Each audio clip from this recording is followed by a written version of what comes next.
একজন নারী দুইজন স্বামী যদি রাখে, এর মতো জাহেল, এর মতো কুলাঙ্গার, এর মতো নিকৃষ্ট পাপী আর এই জামানায় হতে পারে? এই যে ফসাং করে হাত উঁচু করবেন, এটা কিন্তু ঠিক না। বুঝে শুনে কি শুনে বুঝে শুনে, কারণ আপনি ভুল করে হাত উঁচু করলে অনেক সময় বেকায়দা হইতে পারে। এক হুজুর কালেকশন করতেছে মসজিদের জন্য, 50,000 টাকাতে শুরু করেছে, কিন্তু একজন ওয়াজ শুনতে এসে আস্তে করে ঘুম এসে সারাদিন ধান কেটেছে। হুজুর কালেকশন করছে, ভাইরা আমার 50,000 টাকা দেওয়ার মতো কোন আল্লাহর বান্দা কি আছেন? একটু হাত উঁচু করেন, কেউ তোলে না। সুর দিয়ে যখন হলো না, তখন এইবার চেঁচামেচি শুরু করে দিয়েছে।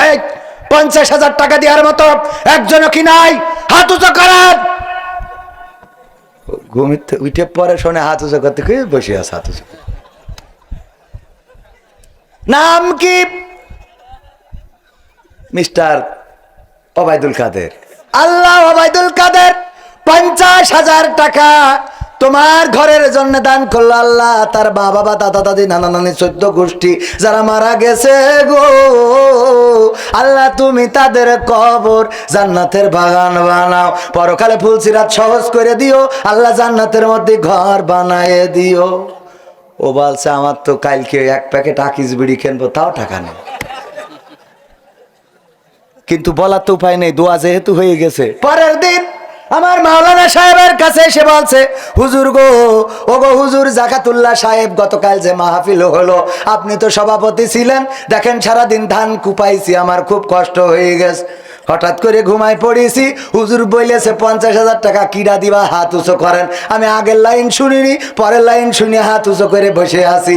এখন দোয়া করে দিয়েছে, মা বাবা, দাদা দাদি, নানা নানি, 14 গোষ্ঠী যেন জান্নাতে থাকে।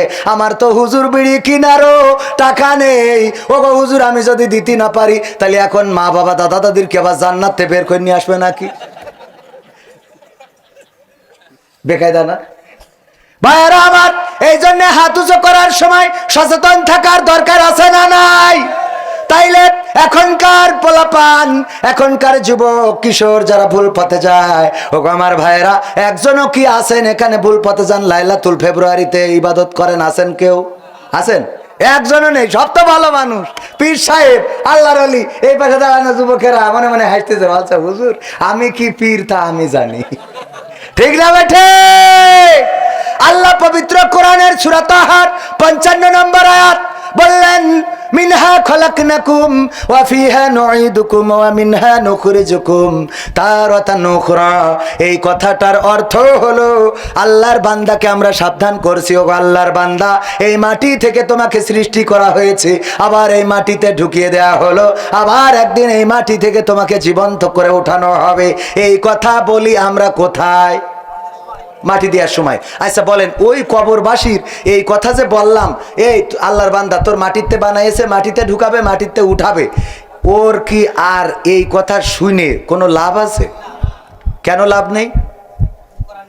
আর তো কিছু, এই তো বুদ্ধি আছে, পান আরো 2টো বেশি করে খাবেন। বুদ্ধি আছে না নাই? ও গো আমার ভাইরা, মালয়েশিয়াতে আমি একবার কোনো কারণে ভিসার মেয়াদ শেষ হয়ে গেল, এরপরে প্রতিদিন দুশ্চিন্তায় ঘুমায়। হঠাৎ করে একদিন ধরাই খালাম, জেলখানায়ও গেলাম। জেলখানায় যেদিন নিয়ে গেল, রিমান্ডে দিল, মালয়েশিয়ায় আচ্ছা মতো টিডোর মানে ঘুমালাম, খুব ঘুম দিলাম। সকালবেলা ফজরের সময় আমার সাথে যারা ধরা খেয়েছে, একজন বলছে, কবির ভাই কেমন করে জেলখানায় আরামসে ঘুমালেন? কেমনে ঘুমাইলেন আপনি? কোনো টেনশন ছাড়া? আরে বাবা, ঘুম কাকে বলে? আমি বললাম, ওগো ভাই কেন ঘুমাবো না? কারণ এতদিন মনের মধ্যে একটা ভয় ছিল, কবে ধরা খায়, কবে ধরা খায়। ঘুম হইতো না যে কবে পুলিশে ধরে, কবে অ্যাটাক হয়ে যায়। আর আজ যখন ধরে ফেলেছে, তখন আমার সব দুশ্চিন্তা শেষ। ঠিক না বে ঠিক? আর কোনো চিন্তা নাই। আর কোনো চিন্তা আছে? আজকে আমার আরামসে ঘুম হলো, কারণ আর ধরা খাওয়ার ভয় নাই। ও আমার ভাইয়েরা, সূরাটা নাজিল হয়েছে মাক্কি যুগে। এই সূরা মাক্কি যুগে তার প্রমাণ হলো যখন হযরত ওমর রাদিয়াল্লাহু তাআলা আনহু নবীর মাথা কাটতে যাচ্ছিলেন, মাথা কাটার জন্য রওনা করেছেন। প্রতিমধ্যে ইবনে নাইমের সাথে দেখা। ইবনে নাইম বললেন, ওগো ওমর কোথায় যাও? উলঙ্গ তরবারি নিয়ে, আলগা তরবারি নিয়ে, নাঙ্গা তরবারি নিয়ে কোথায় যাও? কয় আমি রাসূলের মাথা কাটতে যাই। কয় রাসূলের যে মাথা কাটবা, ওই যে ভেড়ার বাচ্চা আছে ওইটা কি ধরতে পারবা? কয় এটা আবার কোনো কথা হলো, ভেড়ার বাচ্চা ধরতে পারবো না? কয় ধরি দেখাও দিন। ভেড়ার বাচ্চা ধরতে গেছে, ছাগলের বাচ্চা, গরুর বাছুর, এগুলো কি ধরা যায়? ইউরা যদি ইচ্ছা করে ধরা দেয় তাহলে ভালো, তা না হইলে এগুলো ধরা যায়? তিড়িং বিড়িং করে এদিকে ওদিকে দৌড় দেয়। মুসা আলাইহিস সালাম হযরত ওমর রাদিয়াল্লাহু তাআলা আনহু ধরতে পারলেন না। এরপরে গা ঘেমে গেল, রাগটা বেড়ে গেল। ইবনে নাইম বললেন, ওগো ওমর, যে নবীর মাথা কাটতে যাও ওই নবী কি করেছে তা কি জানো নাকি? কয় না। কয় তোমার ঘরের খবরই তো তুমি জানো না, আবার যাও নবীর মাথা কাটতে। কি ঘটেছে আমার ঘরে? তোমার বোন এবং তোমার ভগ্নিপতি একসাথে তোমার নবী মুহাম্মাদের দিনে ঈমান এনেছে। এই কথা শোনার পরে ওমরের রাগ আরো বেড়ে গেল, যে এতদিন নৌকা চালালাম আর এখন আবার দাড়িপাল্লায় ঢুকলো কিডা? কথা কয় না? দাড়িপাল্লায় ঢুকা যাবে না, ঢুকা যাবে না। এই জন্য ওমর রাদিয়াল্লাহু তাআলা আনহু ছুটে চলে গেল বাড়িতে। বোনকে বেদম প্রহার করেছিল, যেই সময় গিয়েছিল মারার জন্য, ওই সময় বোন ফাতেমা এবং তার স্বামী যে কোরআন যে সূরাটা তেলাওয়াত করছিল, সেই সূরাটা ছিল সূরা তাহা। কোন সূরা? সূরা তাহা। এই সূরাটা মাক্কি সূরা। কি সূরা? মাক্কি সূরা আর মাদানী সূরা। আমরা পার্থক্য বুঝি কিনা? ভাইজান আমার জন্য এত কষ্ট করতে হবে না। আমরা পার্থক্য বুঝি কিনা? আমার ভাই খুব ভালো মানুষ, আল্লাহ তার ভালো জায়গায় বিয়ের ব্যবস্থা করুন। বলেন আমি বিয়ে হয়ে গেছে, তা আগের থেকে হবেন না? জায়গা 2 বাচ্চা হয়ে গেছে, আর আপনি আমার বাতাস দিচ্ছেন, এটা হইলো? ভালো মানুষ, আল্লাহ নেক হায়াত দিন। বলেন আমিন। এই যুবকেরা, তোমাদের কি অসুবিধা লাগতেছে? 12টা তো বেজে গেছে, এই জন্য একটু কষ্ট হচ্ছে আপনাদের। আর একটু সময় যাবো সামনে, আরেকটু সময় যাব। আসলে আমি কোনো সময় মাইকদের খারাপ বলতে চাই না, কারণ মাইক একবার পাবনায় খারাপ বলেছি, ও বন্ধ করি বলছে এবার হজ করেন, এই জন্য ভয়তে আর বলি না। তা আমার মাইক ভাইদের বলবো যে আগামীতে সার্ভিস একটু ভালো করবেন, তা না হলে মাইক ভালো না থাকলে হুজুরও ভালো থাকে না। ঠিক না ভাই? ঠিক। আল্লাহ আমার ভাইকে সার্ভিস উন্নত করার তৌফিক দান করুন। বলেন আমিন। সুযোগ দেওয়ার দরকার আছে না নাই? মেশিন এই নিয়ে বসে থাকবেন, কিন্তু আমরা বেকায়দায় পড়ে যাব, তাহলে তো হবে না। মেশিন যেন কাজে লাগে। আল্লাহ কবুল করুন। বলেন আমিন। একজন প্রশ্ন করেছে, একটা মেয়ের 2টা স্বামী রাখা কি জায়েজ আছে? আমরা তো এখন দেখছি এটাই হচ্ছে, এই বিষয়ে কিছু বলেন। নাউজুবিল্লাহ বলবেন না? আসলে এইগুলো ঘটছে। একটা মেয়ের 2টা স্বামী কি 4টা 7টা পর্যন্ত স্বামী। কি অবস্থা, সমাজটা কোথায় গিয়েছে! আমি কয়দিন আগে পত্রিকায় পড়লাম, 2 স্বামী ঠিকভাবে সে সার্ভিস দিয়ে আসছিল, হঠাৎ করে বেকায়দা হয়ে গেছে, ব্রেক ফেল। মাঝে মাঝে হয় না, সত্য কোনোদিন চাপা থাকে? কথা কয় না, সত্য কোনোদিন চাপা থাকে? সুতরাং জায়েজ তো দূরের কথা, আমরা তো মাঝে মাঝে বলি জাহান্নামেও জায়গা হবে না, ঠিক কি না? এগের জাহান্নাম মানে কি? এগের জন্য আলাদা স্পেশাল জাহান্নাম বানাতে হবে, যে এদের গতানুগতিক জাহান্নামে দিলে হবে। আল্লাহ যে বিধান দিয়েছে এটাই আল্লাহর বিধান। আগে হযরত ইসহাক আলাইহিস সালাম, সম্ভবত বা ইয়াকুব আলাইহিস সালামের জামানায় আপন বোনকেও বিয়ে করা যেত, তার শরীয়তে জায়েজ ছিল।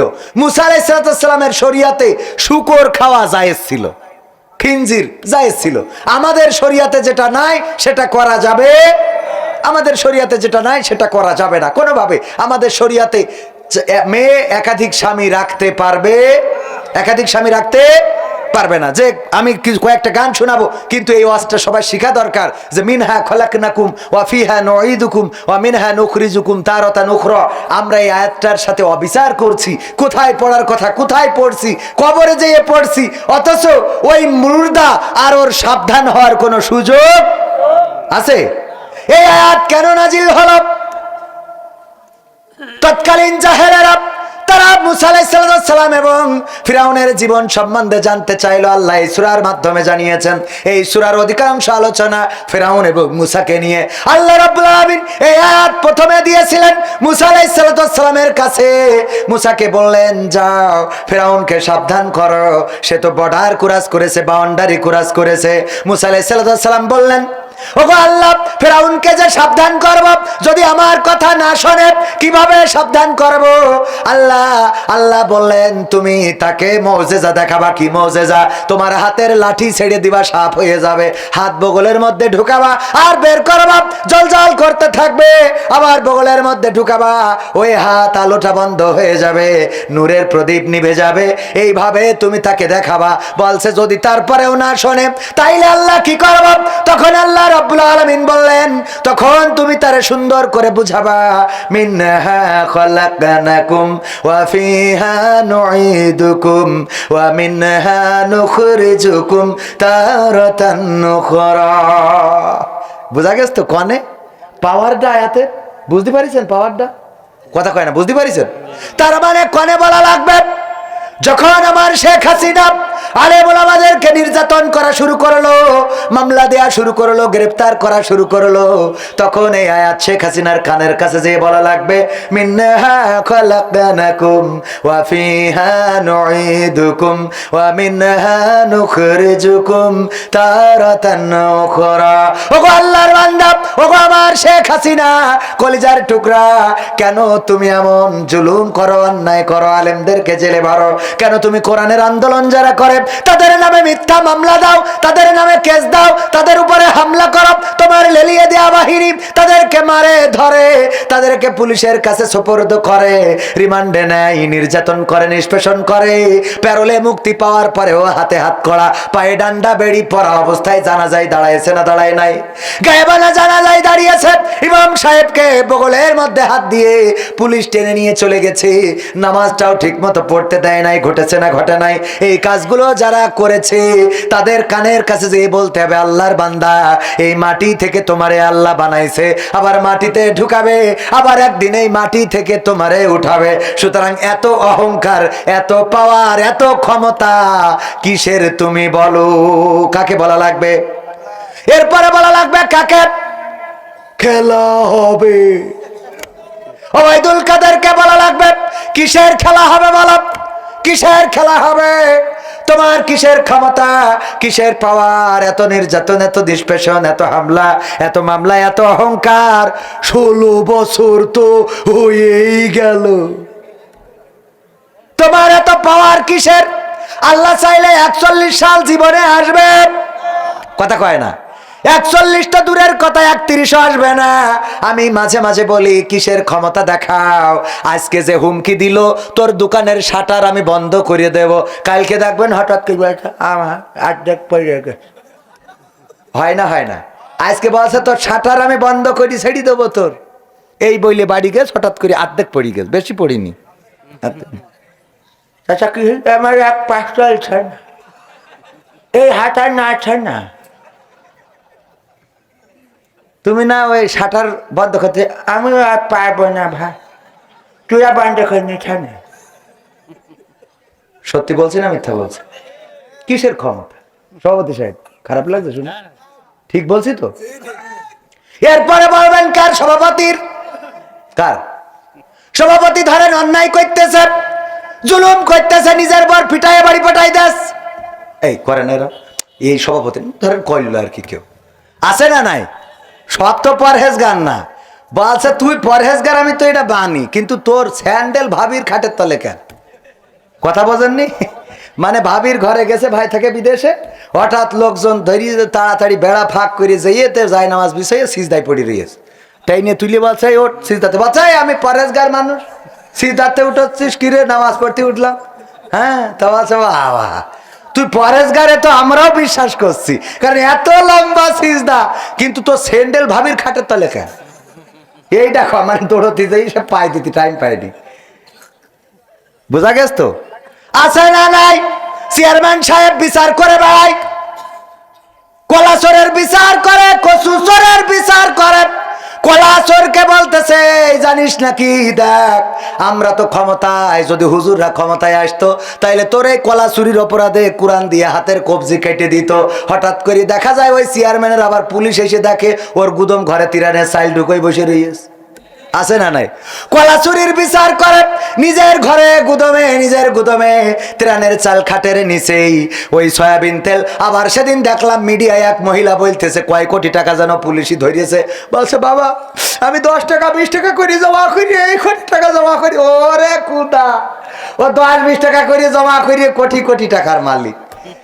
কত বড় পীর সাহেব, আছে না নাই? ও আমার ভাইয়েরা, এই জাতীয় দুর্নীতিবাজ যারা, এই মুরব্বী আমরা তো এখনো শেষ করিনি, আর একটু পরে শেষ করে দেবো। শোনা, আমি কি খারাপ কথা বলতেছি তোমাকে, নাকি গায়ে পড়লো? স্যান্ডেল ভাবির খাটের তলে থাকে নাকি? এই যে কটা উঠবে গায়ে লাগবে, গায়ে লাগলেই সে ওঠে। কথা বোঝেননি? হুজুর ওয়াজ করবেন মুসার, কার কার? মুসার। বলছো মুসার ওয়াজ করবেন, মুসার কার ওয়াজ? মুসার ওয়াজ। হুজুর ওয়াজ করেছে জুম্মার দিন মুসার জীবনী নিয়ে। সভাপতি নামাজ শেষে বলছে হুজুর শোনেন। বললাম কে? আর আপনি করলেন কি? বলছে কে? বলছে বললাম মুসার জীবনী নিয়ে আলোচনা করতে, আর আপনি কার জীবনী আলোচনা করলেন? কেন? মুসার কথাই তো বললাম।